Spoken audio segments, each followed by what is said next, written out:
बिस्मिल्लाहिर्रहमानिर्रहीम। अस्सलाम वालेकुम स्टूडेंट्स, हम जो है वो 4th चैप्टर इसका पढ़ रहे थे। फ़र्स्ट एड 10th का 4th चैप्टर हम पढ़ रहे थे। 4th चैप्टर जो है ये कल हमने ख़त्म कर दिया था। ठीक है, ये देखें ये एंड हो गया था, एंड पे डेट लगी हुई है 18। तो आज जो है वो हमने क्या करना है, चैप्टर ख़त्म होने के बाद हम क्या करते हैं, क्वेश्चन आंसर करते हैं इसके। तो इसके जो बॉक्स क्वेश्चन है उसमें सिर्फ एक ही क्वेश्चन है। वो क्वेश्चन है व्हाट इज़ द इम्पॉर्टेंस, क्या अहमियत है ऑफ नॉलेज, इल्म की, ऑफ फर्स्ट एड की इन क्राइसिस मैनेजमेंट, क्राइसिस को संभालने में, क्राइसिस को, बहरानी सूरत हाल को संभालने में फ़र्स्ट एड के नॉलेज की क्या अहमियत है। ठीक है जी। तो पहला जो क्वेश्चन है उसका ये आंसर है द नॉलेज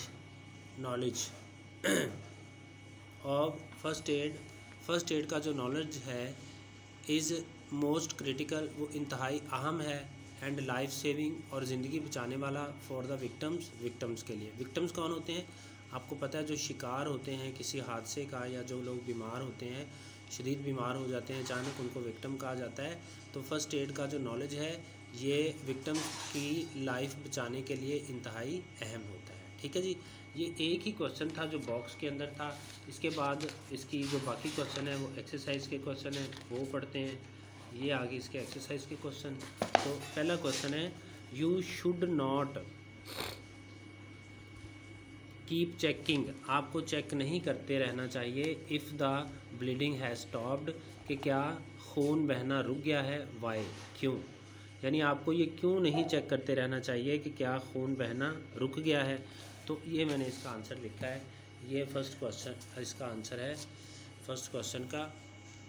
ये देखें, ये ऊपर एक्सरसाइज क्वेश्चन लिखा हुआ है और ये नीचे ये फर्स्ट क्वेश्चन है।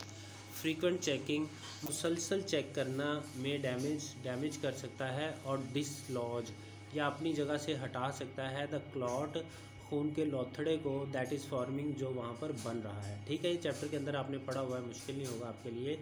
यानी मुसलसल अगर चेक करते रहेंगे तो ये खून के बनने वाले लोथड़े को ख़राब कर सकता है या उसे अपनी जगह से हटा सकता है। It may cause bleeding to resume, और ये वजह बन सकता है खून बहना दोबारा शुरू होना। ठीक है, यानी खून बहने के अमल को दोबारा शुरू करने का सबब बन सकता है। यानी अगर आप बार बार चेक करते रहेंगे तो खून के उस ज़ख़म के ऊपर जो एक लोथड़ा बनना शुरू हुआ है वो ख़राब हो सकता है, या वो अपनी जगह से उतर सकता है। तो उससे क्या होगा, उससे ये होगा कि जो एक आपका खून बहना बंद हो गया है वो दोबारा शुरू हो सकता है। ठीक है जी। उसके बाद दूसरा क्वेश्चन है वाई इज़ इट नेसेसरी, क्या ये क्यों ज़रूरी है, टू कीप अवे सोप, साबुन को दूर रखना, फ्राम द वूंड, ज़ख़म से, साबुन को ज़ख़म से दूर रखना क्यों ज़रूरी है। ये आपने चैप्टर के अंदर पढ़ा हुआ है कि ये क्यों ज़रूरी है, क्योंकि जो साबुन है उसमें कुछ ऐसे केमिकल्स होते हैं जो ज़ख़म के अंदर इरिटेशन पैदा कर सकते हैं, सोजिश पैदा कर सकते हैं, इसलिए ये ज़रूरी है कि साबुन को असल ज़ख़म से दूर रखा जाए। ठीक है, ये क्वेश्चन नंबर 2 है। Soap can irritate the wound, साबुन जो है वो ज़ख़म को इरिटेट कर सकता है, इसमें सोजन या फिर इसके अंदर सोजिश पैदा कर सकता है। सो लिहाजा इट इज़ नेसेसरी, ये ज़रूरी है, to keep away soap from the wound, के दूर रखा जाए साबुन फ्राम द वूंड, ज़ख़म से। ठीक है, आसान है, आपने चैप्टर के अंदर भी ये बात पढ़ी हुई है। उसके बाद है question number 3, how is an antibiotic cream और ऑइंटमेंट गुड, किस तरह से एक एंटीबायोटिक क्रीम, जरासीम कुश क्रीम या फिर जो ऑइंटमेंट मरहम है गुड, वो अच्छा होता है इन हीलिंग द वुंड, ज़ख़म को भरने में, ज़ख़म को भरने में एक एंटीबायोटिक क्रीम या मरहम क्यों अच्छा होता है। ठीक है, ये क्वेश्चन नंबर था 3। तो ये आंसर नंबर 3 पढ़ेंगे, एंटीबायोटिक क्रीम और ऑइंटमेंट, एक जरासीम कुश क्रीम या मरहम, can help our bodies natural healing process work fast. ठीक है, पढ़ा हुआ है ना आपने, ये मदद करता है हमारे जिस्म के अंदर जो कुदरती हीलिंग प्रोसेस है, ज़ख़म को भरने का अमल है, वर्क फास्ट, उसको तेज़ कर सकता है। ठीक है, जो एंटीबायोटिक क्रीम या ऑइंटमेंट है ये हमारे जिस्म के अंदर ज़ख़म के भरने के कुदरती अमल को तेज़ कर सकते हैं। ये था क्वेश्चन नंबर 3। उसके बाद है क्वेश्चन नंबर 4। क्वेश्चन नंबर 4 है व्हाट शुड यू डू, आपको क्या करना चाहिए, इफ़ यू आर एलर्जिक, अगर आपको एलर्जी है तो एडहेसिव मटेरियल चिपकने वाले मादे से यूज्ड इन मोस्ट बैंडेजेस, जो ज़्यादातर पट्टियों में इस्तेमाल किया जाता है। यानी ज़्यादातर पट्टियों में इस्तेमाल होने वाले चिपकने वाले मादे से अगर आपको एलर्जी है तो आपको क्या करना चाहिए। ठीक है जी, ये है क्वेश्चन नंबर 4। ये 4 आ गया। इफ़ यू आर एलर्जिक, अगर आपको एलर्जी है टू एडहेसिव मटेरियल, चिपकने वाले मादे से यूज्ड, जो इस्तेमाल होता है इन बैंडेजेस, पट्टियों में, यू शुड यूज़, तो आपको इस्तेमाल करना चाहिए एडहेसिव फ्री मटेरियल, बगैर चिपकने वाले मादे वाला मटेरियल। यानी ऐसा मटेरियल, ऐसी चीज़ें इस्तेमाल करनी चाहिए जिसमें चिपकने वाला मादा ना हो। ठीक है, समझ आ गई है। उसके बाद है क्वेश्चन नंबर 5। क्वेश्चन नंबर 4 हो गया था, अब है क्वेश्चन नंबर 5। क्वेश्चन नंबर 5 है when do you need to see a doctor, आपको डॉक्टर से कब मिलने की ज़रूरत होती है।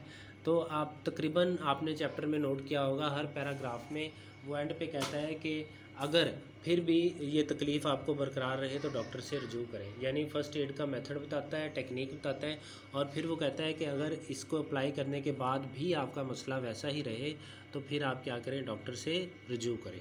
ठीक है, तो ये 5 है, ये है question number 5। You need to see a doctor, आपको एक डॉक्टर से मिलने की ज़रूरत है। इफ़ फर्स्ट एड आइटम, अगर फ़र्स्ट एड अशिया एंड टेक्निक्स और महारतें डोंट वर्क, काम नहीं करते। ठीक है, यानी आप फ़र्स्ट एड अप्लाई कर रही हो और वो काम नहीं कर रहा, तो इसका ये मतलब नहीं है कि आप उसको ही अप्लाई करते रहो बार बार। ठीक है, जब आप देखते हैं कि आपका जो फ़र्स्ट एड टेक्निक है वो काम नहीं कर रही, तो फिर आप अपनी टेक्निक्स छोड़ दें और किसी डॉक्टर से रजू करें। समझ आ गई बात की। ये था क्वेश्चन नंबर 5। उसके बाद है क्वेश्चन नंबर 6। क्वेश्चन नंबर 6 है what should your first aid kit consist of, आपका जो फर्स्ट एड किट है इसमें कौन कौन सी चीज़ें शामिल होनी चाहिए। ठीक है, ये आपने सारी पढ़ी हुई हैं चैप्टर के अंदर। इट शुड कंसिस्ट ऑफ, इसको कंसिस्ट ऑफ होना चाहिए। ये इसी तरह से आपने एक फहरिस्त बनानी है जैसे मैंने ये बनाई है। तो इट शुड कंसिस्ट ऑफ, ये मुश्तमिल होनी चाहिए ए, यानी पहली चीज़ है फर्स्ट एड बुक, इसके अंदर फर्स्ट एड बुक होनी चाहिए। नंबर 2 बैंडेजेस होनी चाहिए। नंबर 3, यानी बैंडेजेस का मतलब पट्टियाँ। गाज एंड एडहेसिव टेप, गाज जालीदार पट्टी के पैड, एंड एडहेसिव टेप और चिपकने वाली पट्टी। उसके बाद है antiseptic wipes and cotton wool, जरासीम कुश वाइप्स, साफ़ियाँ यानी ज़ख़म को साफ़ करने के लिए, एंड कॉटन वूल, और इसमें कॉटन वूल होनी चाहिए। कॉटन वूल किसको कहते हैं, कॉटन वूल का मतलब है जिसको हम रुई कहते हैं, रुई इसमें होनी चाहिए। सेफ्टी पिन्स एंड ट्वीज़र्स, उसके बाद इसके अंदर सेफ्टी पिन्स एंड ट्वीज़र्स होने चाहिए। सेफ्टी पिन आपको पता है, ट्वीज़र मोचना, ये सारा अंदर आपने पढ़ा है। उसके बाद होना चाहिए आप पेयर ऑफ सीजर्स, एक कैंची, ये पेयर ऑफ सीजर्स का मतलब कैंची। उसके बाद लेटेक्स ग्लव्स, लेटेक्स ग्लव्स का मतलब होता है रबर के दस्ताने, लेटेक्स ग्लव्स, रबर के दस्ताने। कैलामाइन लोशन, कैलामाइन लोशन का मतलब होता है एक ऐसा लोशन जो कि वो डंग या फिर धूप से जले के लिए तस्कीन पहुंचाता है। क्लिनिकल थर्मामीटर, इसके अंदर एक क्लिनिकल थर्मामीटर होना चाहिए जो बुखार वगैरह चेक करने के लिए इस्तेमाल होता है। इसके अलावा एनाल्जेसिक टैबलेट्स, ये भी आपने कल ही पढ़ा है। एनाल्जेसिक टैबलेट्स जो हैं वो दाफ़े दर्द गोलियां होती हैं जो दर्द को कम करती हैं, जैसे एस्प्रिन और पैरासीटामोल वगैरह या पैनाडोल वगैरह होती हैं। ठीक है बच्चों, ये हमारा जो है इसका जो पूरा चैप्टर है वो ख़त्म हो गया है। इसके अंदर इसकी जो एक्सरसाइज है उसमें करने वाली कुछ चीज़ें हैं, लेकिन वो अभी हम नहीं करेंगे, वो बाद में करेंगे क्योंकि वो अभी थोड़ा सा उनको टाइम लगेगा, थोड़ी मुश्किल चीज़ें हैं, फ़ेस टू फेस ज़्यादा अच्छी तरह से समझ आएंगी। ठीक है, कोई क्वेश्चन हो तो पूछिएगा। अल्लाह हाफिज़।